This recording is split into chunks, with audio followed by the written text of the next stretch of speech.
Hello and welcome to Recharge with Solectria.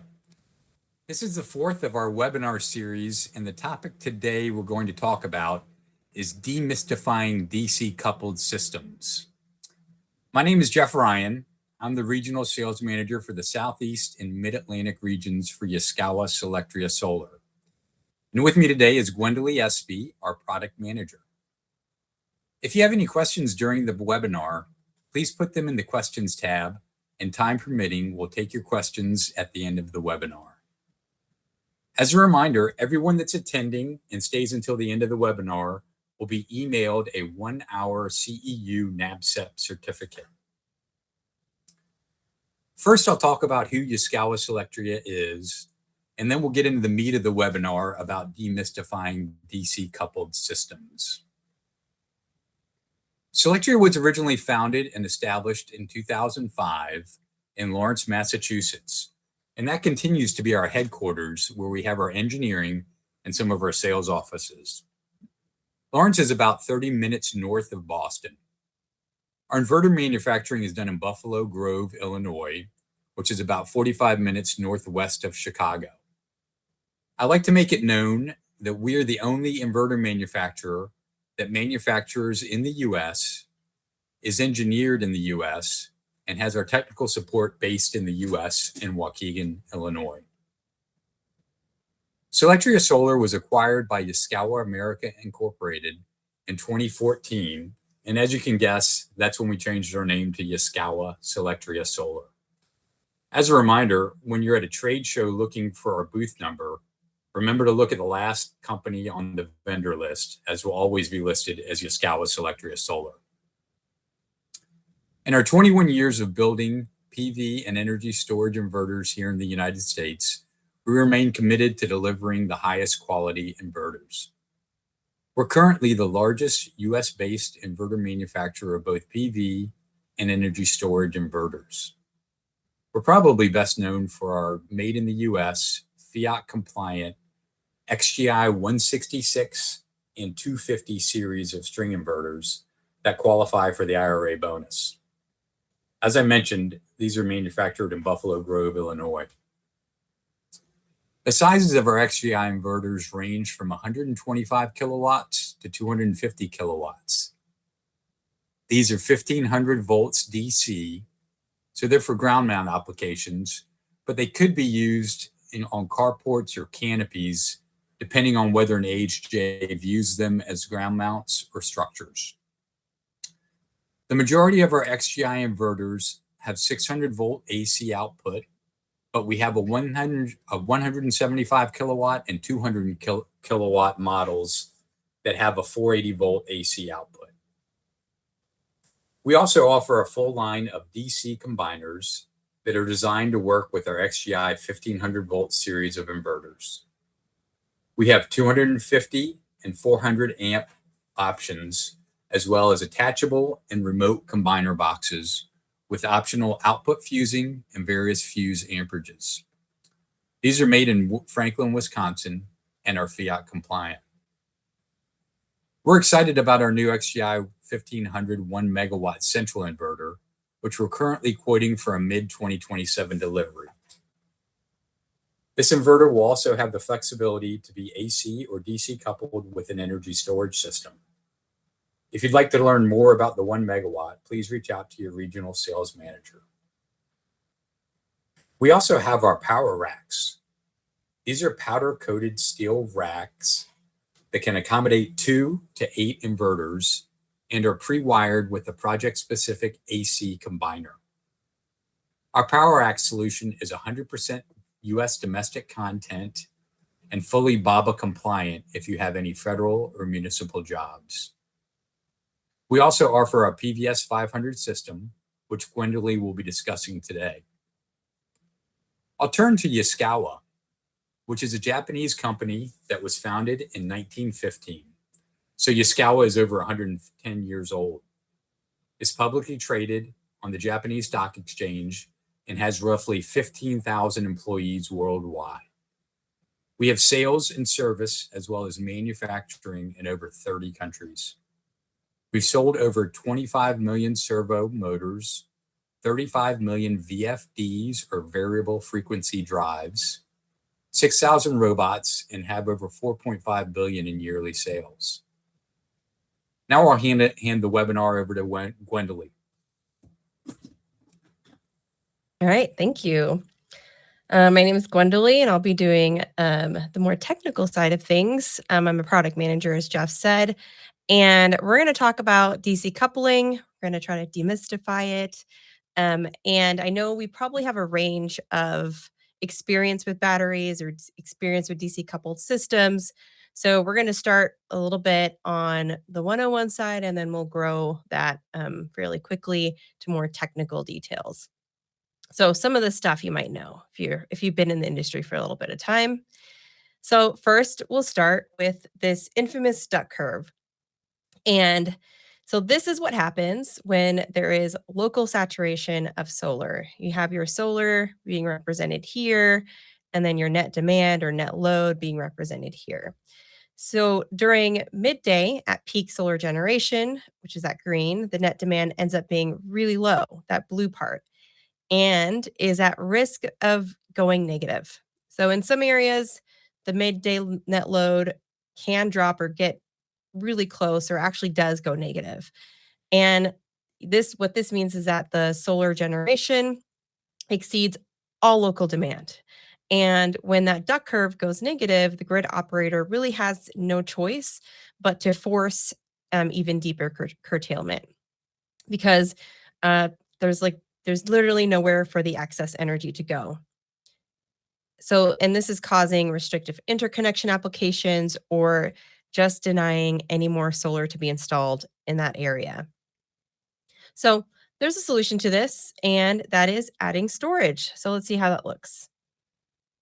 So once we're able to store some of the solar production instead of serving it to the load, we can move away from that duck curve possibly going negative, and then actually use that energy more when it's needed. So when we add storage, the situation gets a little bit more complicated, or the solution, but it significantly improves the duck curve. So the area between the old net demand, which is this here, and the new net demand, which is this here, is what's being stored into the batteries. And then the solar can serve most of the demand, but direct some of its capacity to the storage during that time. So that net demand doesn't get close to zero, or worse, negative, right? So then this stored energy can be used later during the peak demand, which is this area here. And so DC plus storage matters because it captures excess solar energy before it ever reaches the grid, reducing the possibility of curtailment, smoothing this duck curve. So now, considering this example here, right, this net demand now kind of looks a little bit more flat than it did before, and allowing more solar to be interconnected without overloading the system. And for those of you who are not familiar with the duck curve, you can kind of see the duck head and the duck body. So it's a duck. All right, so now let's talk a little bit more about AC and DC coupling from a high level. So AC coupling and DC coupling is really simple. It's combining two separate types of energy sources via either AC power or DC power. AC is being represented by the red conductors, and DC is being represented by the blue conductors. So in an AC coupled system, we have one source being PV, one source being batteries. They each have their dedicated DC to AC converter. In this case, this is one of our inverters, and then this is a battery inverter. And both of these are being combined. The power is being combined via AC power. This is AC coupling. DC coupling, same sources, right? But now this is being coupled via DC bus. So they're sharing the same inverter, and the combining of those two energy sources is happening on the DC side. And then we'll talk a little bit more about the specific components. So AC coupling, AC bus, DC coupling, we have a DC bus. All right, so we're going to talk a little bit more about the different components, just in case you're not familiar. So we have our PV here, takes takes photons from the sun and creates electricity. That is one direction, so it can only be pushed out. We have our DC bus here, and then it goes directly electrically connected to the inverter. And this is just one topology. There's different ways of doing this. I don't want to get too muddy, but there's also a topology that's usually common in residential, at least 10 years ago, is that to have the DC-DC converter or solar charger in between the PV inverter, and having the batteries directly connected to the inverter. But for today, we're going to focus on this topology and not try to muddy the waters too much.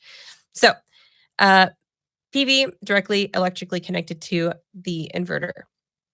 And then we have this BESS branch, this battery branch here. We have our battery, the DC-DC converter steps the voltage up or down depending on the state of charge of the battery, depending on what's happening on the PV side, and properly either charges the batteries or properly discharges the batteries to the DC bus. So this really maintains the relationship between the PV and the batteries because they are typically not the exact voltage. Both voltages change independently. So we need some type of converter to make them play nice together. And then we have our controller here. This is a controller that coordinates between the battery, the DC-DC converter, and the inverter. So it takes a look at the battery, what's the status of the battery, what is the inverter doing, what is the DC-DC converter doing, and what are my ultimate goals, and then trying to change settings on the DC-DC converter and the inverter so that it can achieve your use case or your ultimate goals for the site. All right, so before we get into DC coupling, first let's talk about oversizing a traditional PV grid tie inverter, and then later we'll revisit this with a DC coupled version. So oversizing means using a DC to AC ratio greater than 1. For example, pairing a 100 kilowatt inverter with a 150 kilowatt array. So that would be a 1.5 ratio. So this improves the system's annual energy yield by allowing the inverter to reach full output sooner, operate at maximum output longer, and increase production during cloudy conditions in winter months. So for PV string inverters, analysis from about 10 years ago showed that the diminishing returns for DC AC ratio was above around 1.3. But today, because the PV modules are much less expensive and system economics have changed, the DC to AC ratios that we're seeing, at least that are common, is definitely above 1.3. It's like up to, it's averaging 1.6 depending on the application. And actually, let's go back here. So you can see here that this DC-AC ratio is 1.5, larger than 1.2. So this is a power limiting day for this 1.5 DC-AC ratio system. So you can see that this solar is able to reach this inverter rated output sooner than the 1.2, and it's there longer as well. And so you get this extra energy gained from oversizing. However, you also get this lost energy. So this clipping, because there's nowhere for that to go. So you lose this energy, but you gain this much energy. And then in a maybe cloudy day, or maybe a winter day, the same system, 1.5, now kind of looks like this system here, where maybe it just touches the max power, but you still get this extra energy that you would have otherwise if you were to have a lower DC to AC ratio. So it's a balance, as most things are. All right.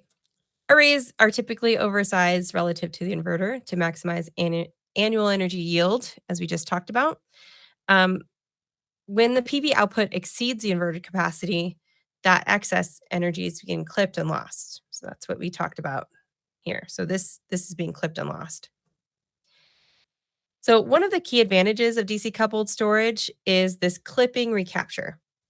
The battery captures excess PV energy that would otherwise have been wasted, allowing DC to AC ratios up to 2.5 or more, while using a relatively smaller inverter.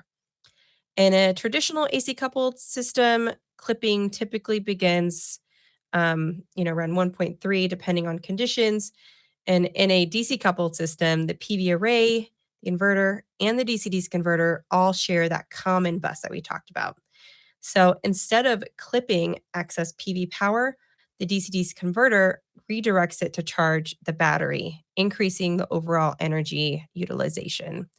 So in this example here, we have a 2.0 DC-DC ratio, right? Because it's always it's a PV relative to the inverter, and we're able to have half of that power go out to the grid, and half of that power we're able to clip or recapture that clipped energy to the battery.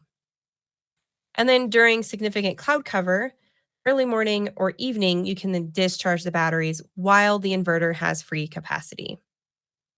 If there's a grid outage or some issues on the AC side, there can still be some utilization of the PV to charge the batteries. So if there's a grid outage, there's still you could still use the PV behind the inverter to charge the battery. So that's not totally being wasted, which is nice. All right. So some performance advantages to DC coupled systems. Um, there's improved efficiency by keeping everything on the DC side to avoid double AC conversion with AC coupled systems. And DC to DC converters tend to have better efficiencies versus an AC or DC to AC inverter converter. So there's typically a little bit better efficiency, round trip efficiency there. As we talked about, you can, instead of wasting that clipped energy, you can now redirect that clipped energy to the batteries. Another benefit is you can charge the batteries when the array voltage falls below the inverter strike voltage. So let's say it's cloudy or it's early morning, late evening, that voltage really hasn't hit that wake up voltage for the inverter. There's still some things that can happen, just like the outage, similarly to the outage. There's still some charging that can happen behind the inverter when it's in those lower voltage ranges. Ramp up, clip recapture, and ramp down benefits as well. So for DC coupled systems, similar to what we talked about here, beginning of the day, typically utilities want, and we have this setting, a smooth ramp up rate as to not disturb the grid. So part of that might be there might be more PV available, but the utilities want this smooth ramp up to full production. So we can recapture some of that. That's what represented here in green. We can recapture some of that energy back to the batteries. And for a ramp down, if we want to help support the grid in that respect as well, we can also do a smooth ramp down. If for some reason there's a sharp drop of PV available, we can discharge the batteries to try to help that out. And then next is for capacity firming, or sometimes called solar firming. The requirements are that if you sign up for something like that or you're required to do that, you're committing to a steady power output for a period of time. So what that looks like is that this red line. So you're committing to outputting this during the day or whatever period of time that you've agreed to with the utilities. And so with DC coupled systems, you can more easily achieve that. So you can discharge the battery. So this here is your solar production. This is what you agreed to.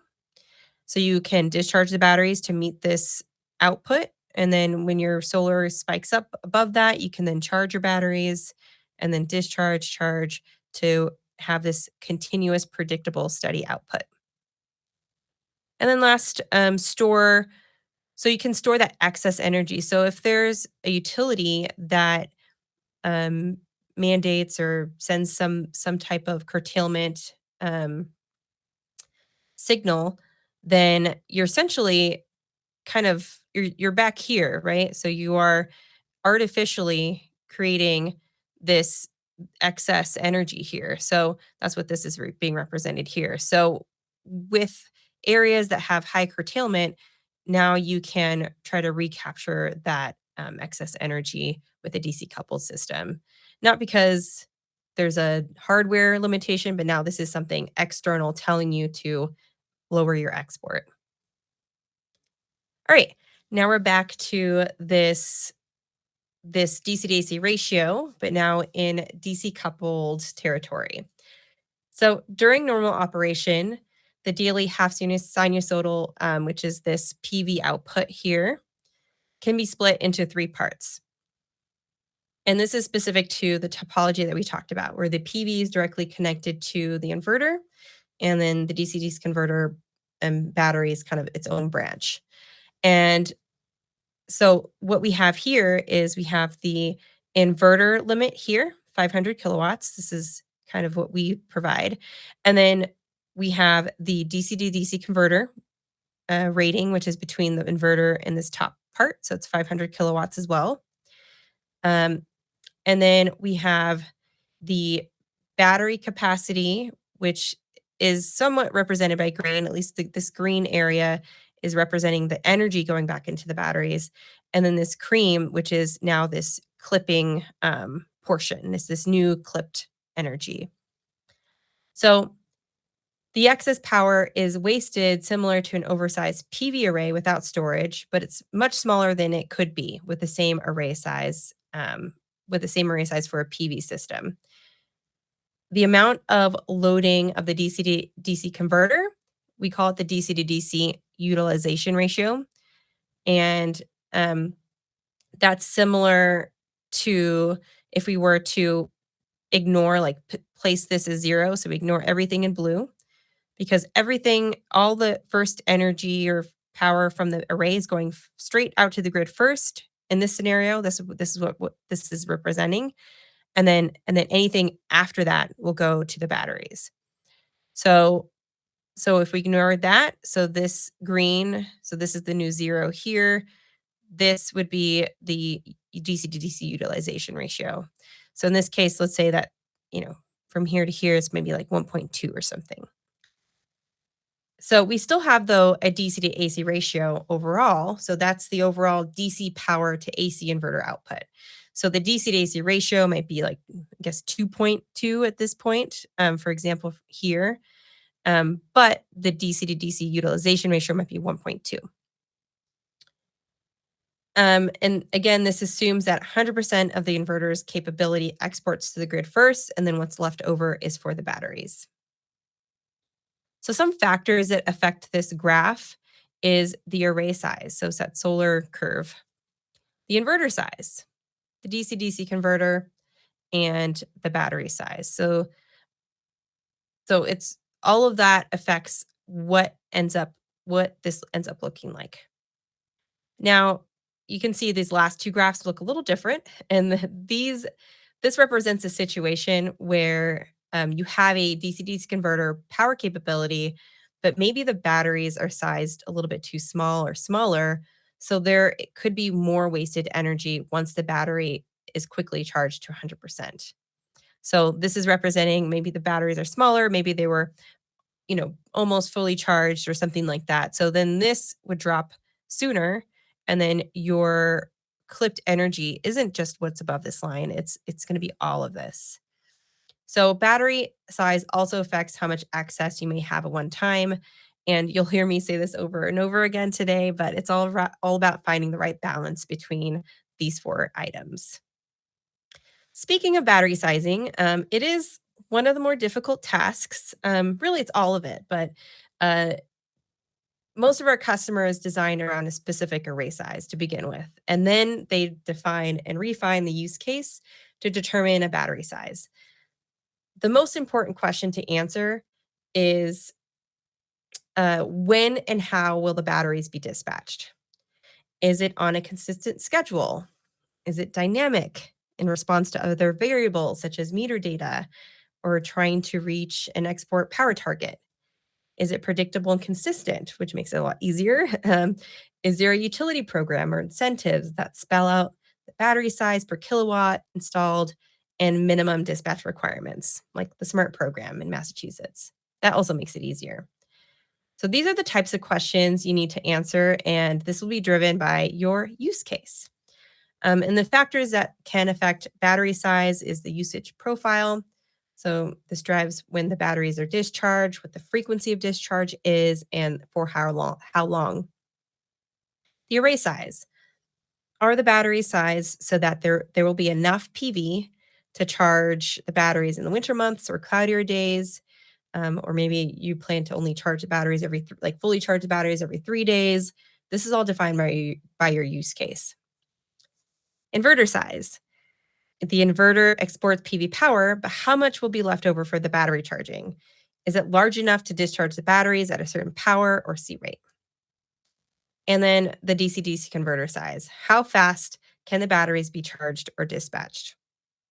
It's all about, again, finding the right balance.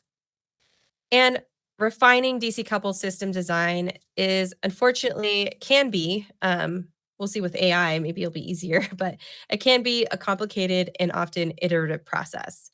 So trying to really find that right balance of array size to battery size for your use case can take a few adjustments before finding that right balance. Too small of a battery will result in premature aging or PV energy that is wasted. Too big of a battery can make the system economics unworkable. There are several different methods or tools that can help with this. Some of them I have here. So one of them is maybe more, how do I say it, manual um, and not sophisticated, but it can help. Maybe using PVSys production results with the load prediction and then battery data. So in this one, this is just a spreadsheet with annual PV information about how much power every hour, or maybe energy, no power. And then your load or export. So this is okay, this is how much we're exporting, or this is what the load is. And then seeing what's left over in the battery, and then seeing those hot spots to see when the battery might be at lower capacity. This is something I just did. So this is a nice first pass.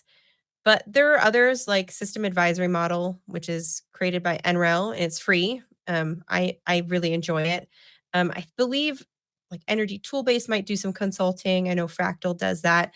So there's options out there, and I'm sure there are more that I'm not aware of or haven't mentioned.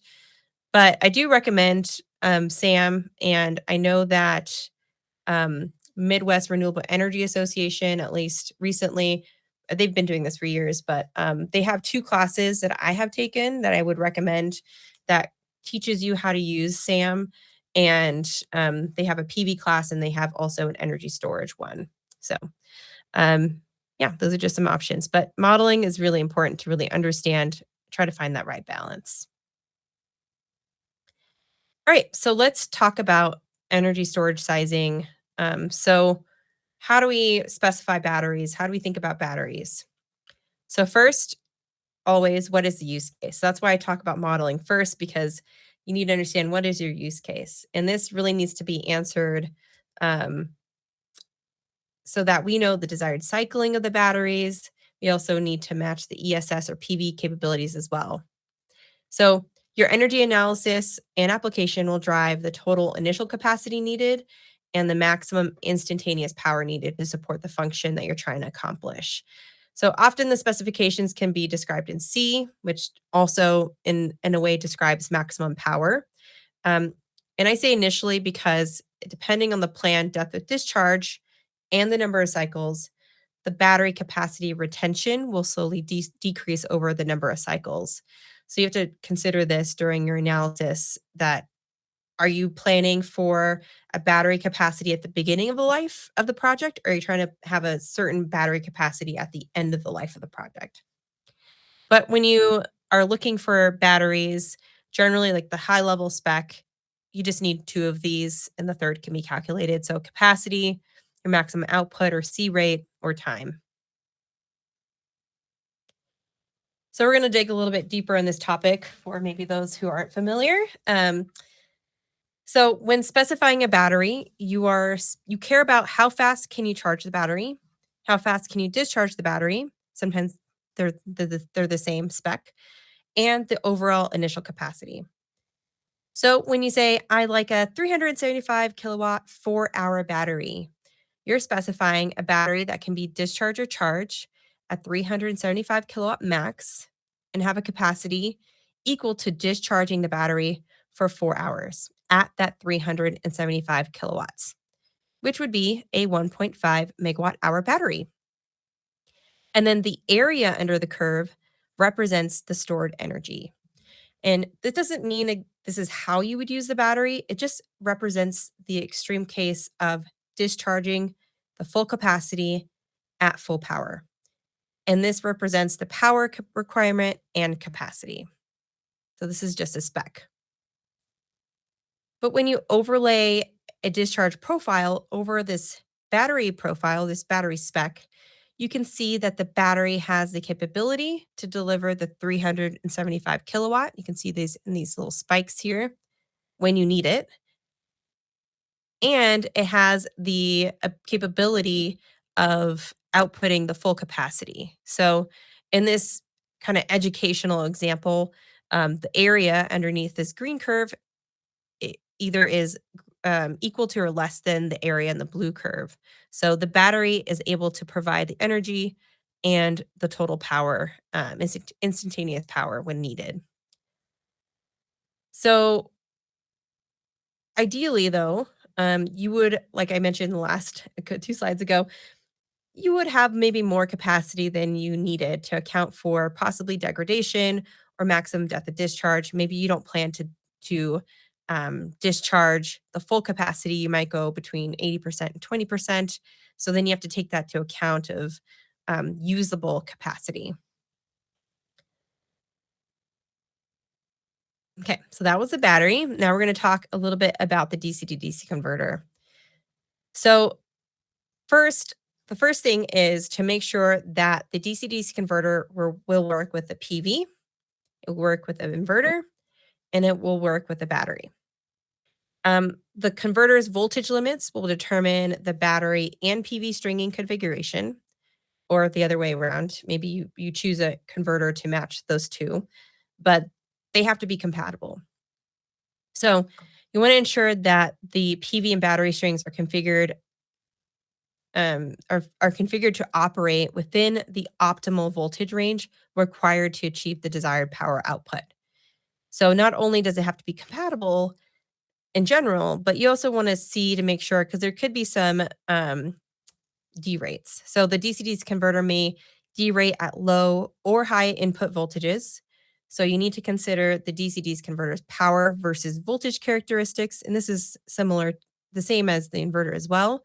But I think most or many of us are familiar with that when sizing the PV and battery strings. And what's interesting about that is that when you look at the inverter manual and you look at the power versus or voltage versus power, you really only look at one, right? It's the PV. What's the PV range? What is the inverter range? And making sure that they're compatible.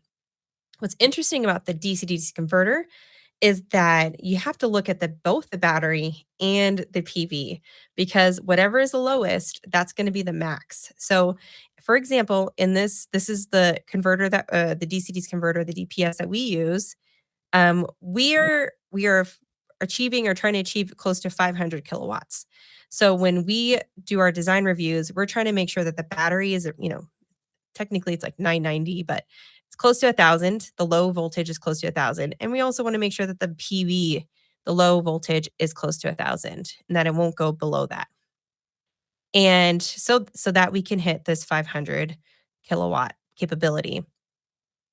But we need to make sure they both hit that, because even if, let's say that the PV is, let's say VMP, or the low voltage is 1,000, but the battery goes to 800, you just derated that DC-DC converter to 400 kilowatts total. So we need to make sure that both are above or equal to that 1,000 volt, which is interesting. All right. And then we also need to consider C rates and converters max current. So we want to make sure that the battery is designed to take the full capability of the converter's max current. And so the system should be hardware compatible by design, and rather than relying on control logic to continuously limit the charging current. So we want to make sure that the hardware is designed to be compatible, versus maybe saying, oh, it's okay. We can just make sure that the DC-DC converter doesn't push. We won't, the control system won't push more than this current. We don't have to rely on control logic alone, at least for this topology, because electrically, the PV is directly connected to the inverter. So you just kind of do the same string sizing that you would do for a PV system, except for the fact that you do need to make sure that you're hitting that above 1,000 volts on the low end for the DC-DC converter. So I love controls. Controls are a critical part of any DC coupled system. It's very interesting to learn about. I love learning more about it and being involved in that type of stuff. So up to this point, so we mostly focused on the power hardware, but none of it really works together. I mean, it could, but not effectively. But none of it works together effectively without control system coordinating the equipment. So this is a high-level overview of what the controls are responsible for. So in practice, the control system is much more sophisticated, but these are just examples to illustrate the primary functions. So let's start with the interfaces here on the left. The controls communicate with several different devices throughout the system. So we're going to go through some of these devices. So for the battery, the controls monitors information such as state of charge and battery voltage. And based on that information, they can determine when to reduce or stop charging or discharging to keep the battery operating within its limits. The controls also communicate the DC-DC converter by sending power commands that tell it how much to charge or discharge the batteries. And then for the inverter, the controls can adjust the inverter's power output, typically anywhere from 0 to full rated power, depending on the operating objectives. It can also read meters. So meters provide real-time measurement on either AC or DC side of the system, and the controls use this information to make decisions such as whether to export power, charge the battery, or limit generation. And then finally, the controls can interface with fire safety systems. So if a fault or emergency occurs, the controls can immediately open up battery contactors and command the inverter and DC-DC converter to shut down safely. And then on the right-hand side here, we have some common control objectives or possibly operating modes. And one objective is maintaining the AC power target. So where the controller dispatches the battery, the solar, the battery, or both, possibly to deliver a desired power level to the grid. Another possible objective is to maybe maintain DC power target. In this case, the controller may prioritize charging the battery, even if it means reducing AC export by derating the inverter. And then third example is a schedule-based dispatch. Here, the controls use information such as battery state of charge, weather forecasts, utility schedules to determine when to charge, when to discharge, in order to maximize the stored energy. Now, these are just a few examples, but they demonstrate that the controls are really like the brain of the DC coupled system. So continuously monitoring the system, coordinating the equipment, and then making decisions to safely achieve the desired operating objectives. All right, and this is a quick summary, a technical summary, and this is example of what we look at of, hey, we need to make sure all these specs match.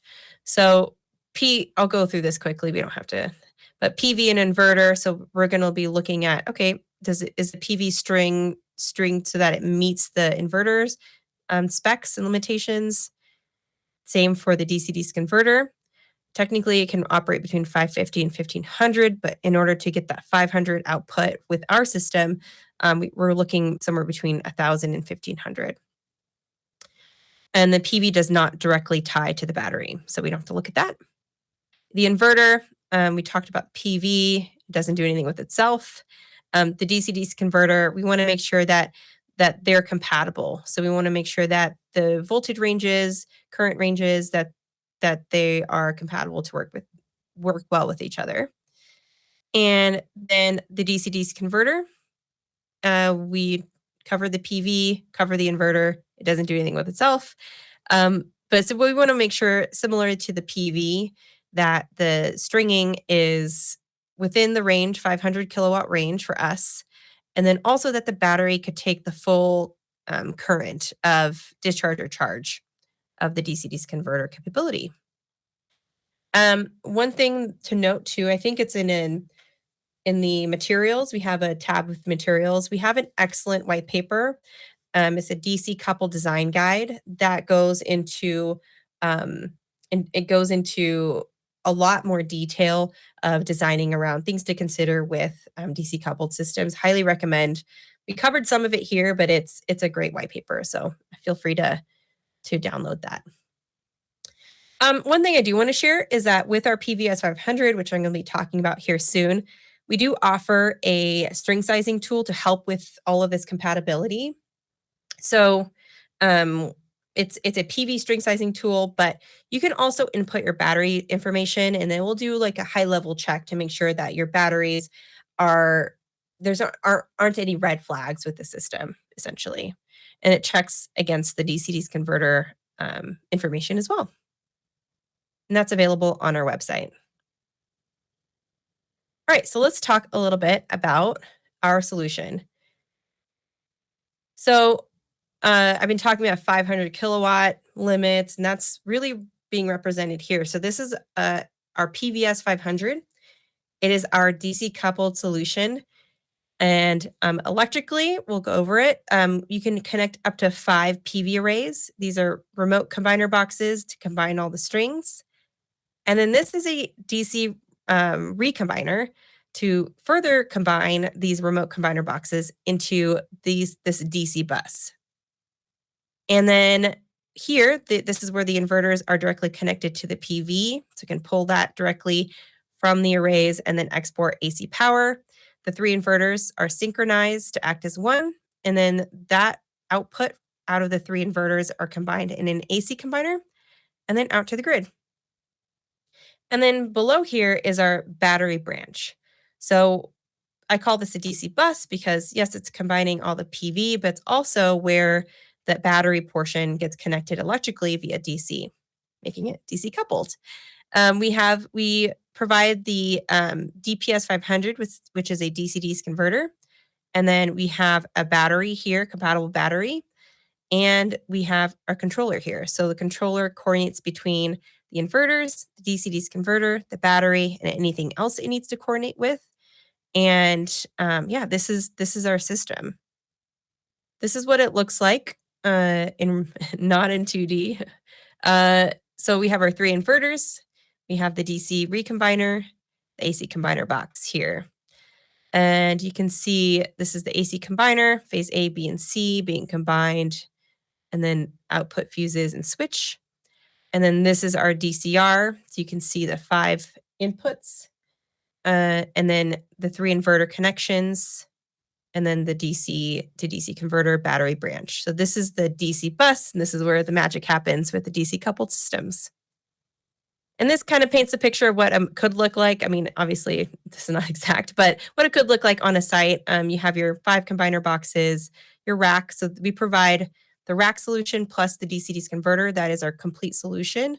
And combiner box is optional. Most people get them as well. And then you can provide a compatible battery on site.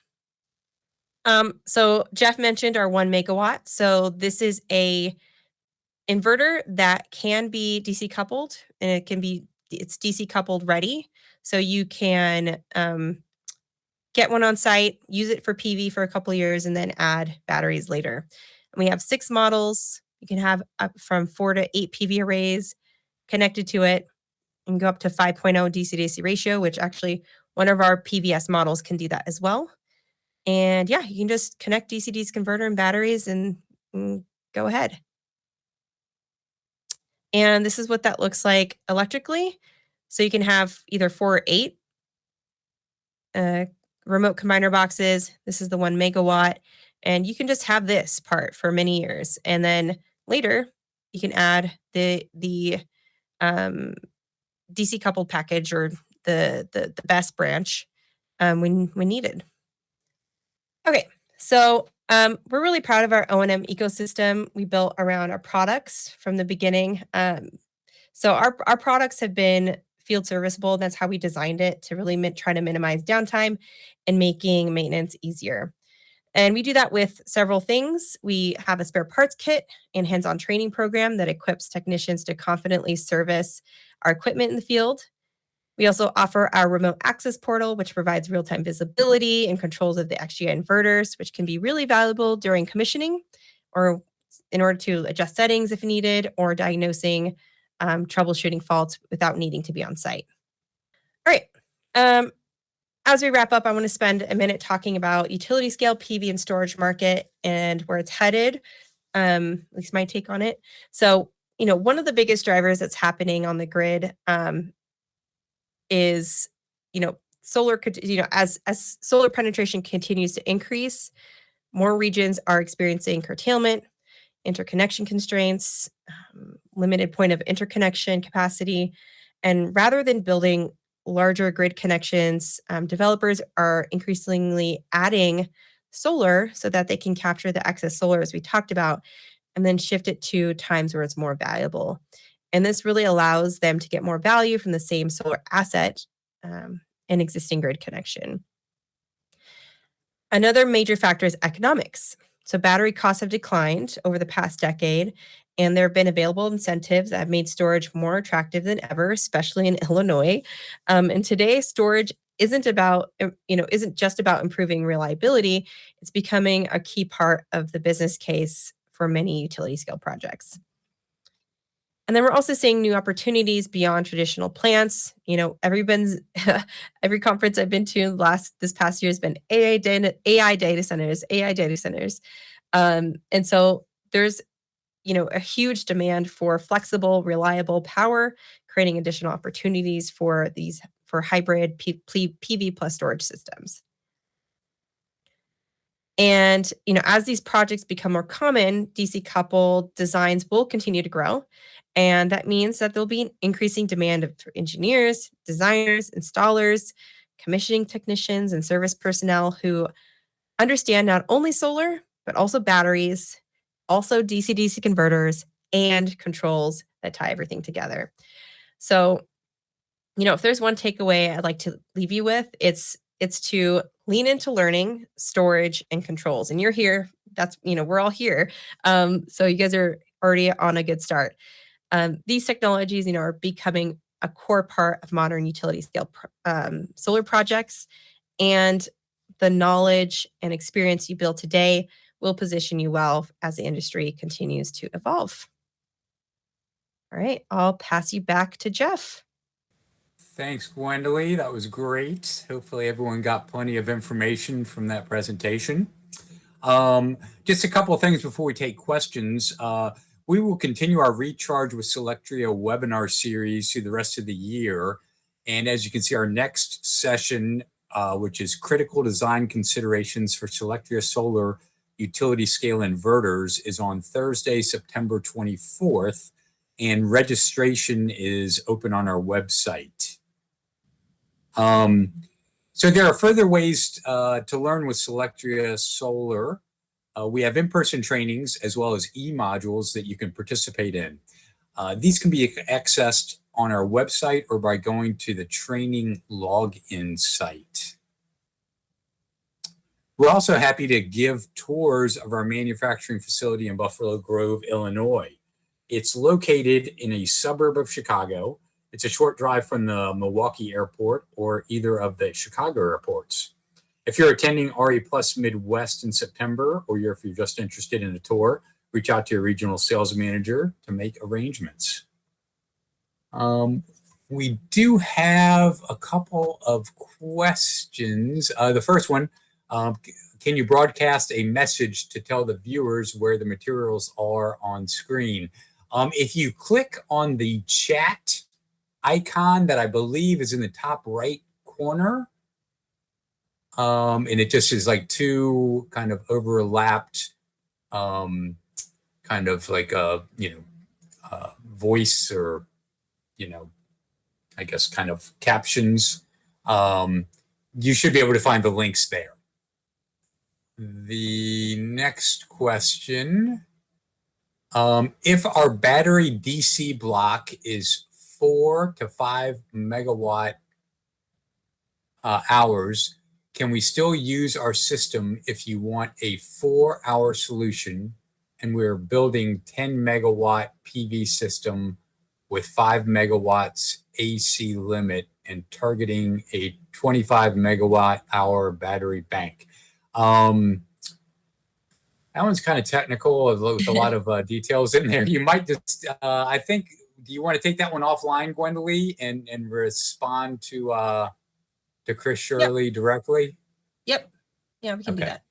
Yeah, that one's kind of a little technical. The next one. What technology is the best life PO? Is the PV system intended for new builds, or do you envision it also being used in retrofits of existing PV plants? What monitoring systems will PVS work with? And then are there integrated fire alarms and fire suppression system alarms in the system? Yeah.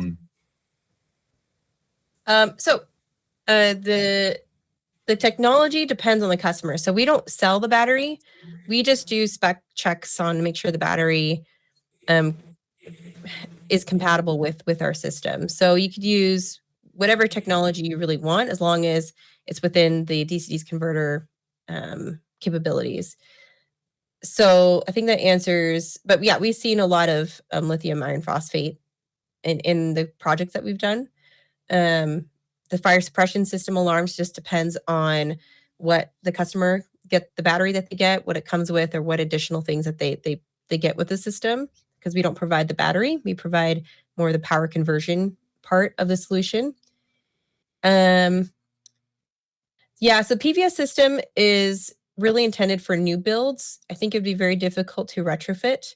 Some of our customers, however, have if some of our customers have purchased the PVS 500 and just used it as a PV only in anticipation of adding batteries later. So they just committed to the solution knowing that it's going to be DC coupled in the future. But yeah, I think it's for new builds in general. And then lastly, just the monitoring systems that we'll work with. So, I mean, it will work with any monitoring system that can speak TCP/IP. So Ethernet can talk via Ethernet cable. Yeah, if you're talking about control system, we do have a list of approved controls that you can use, and you can only use those approved since we did testing with those. So I'm not sure if you're talking about controls or monitoring, but I think I answered both. So I can handle this question. Is the presentation available to attendees? We will be putting this presentation on our website, so it will be available to everyone from the training section on our website. With FCC's 728 ban on new foreign inverter applications for FCC approval, does Yaskawa Solectria with U.S.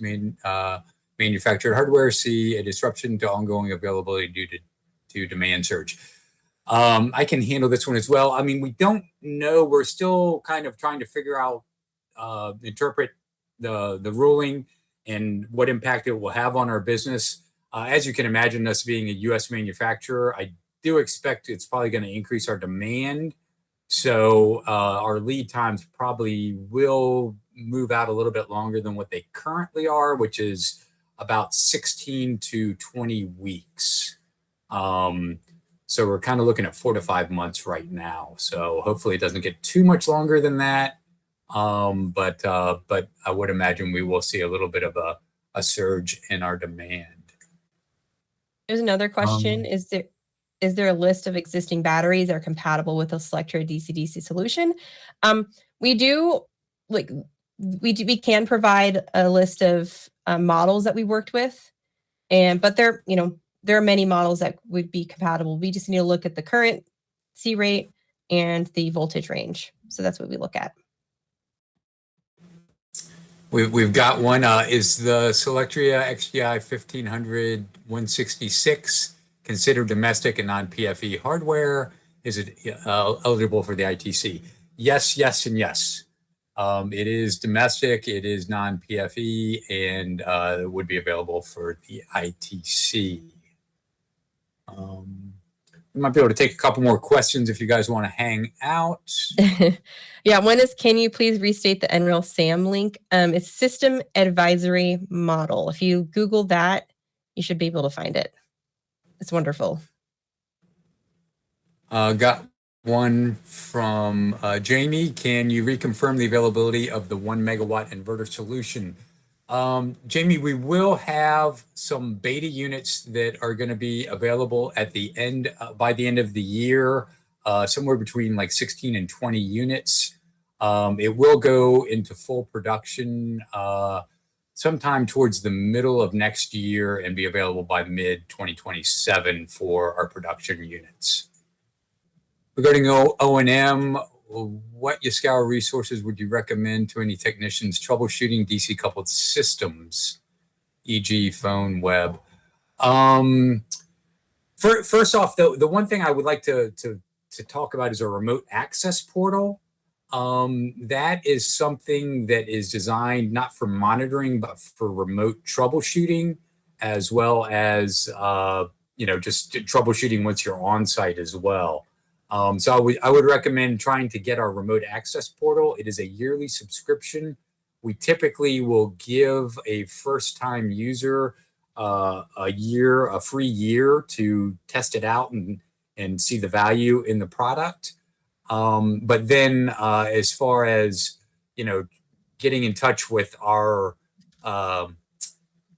tech support, I would recommend possibly emailing information as well as calling to follow up on those emails. But if you're on site, you can call them. I know we are in the process of hiring another tech support person, so we are one man down. So now that it's kind of peak time, there might be a little bit of a wait time. But if you do, you would get prompted for a callback number when you do call them. And if you plug that in, they will get back to you. Can this type of solution be used off-grid? These inverters are not grid forming, so they would have to be grid tied. Well, we've gone over just a few minutes, and it looks like that's all the questions that we have for today. We want to thank you all for joining us. We appreciate your time and look forward to seeing you soon at an upcoming industry event or on another webinar to recharge with Solectria.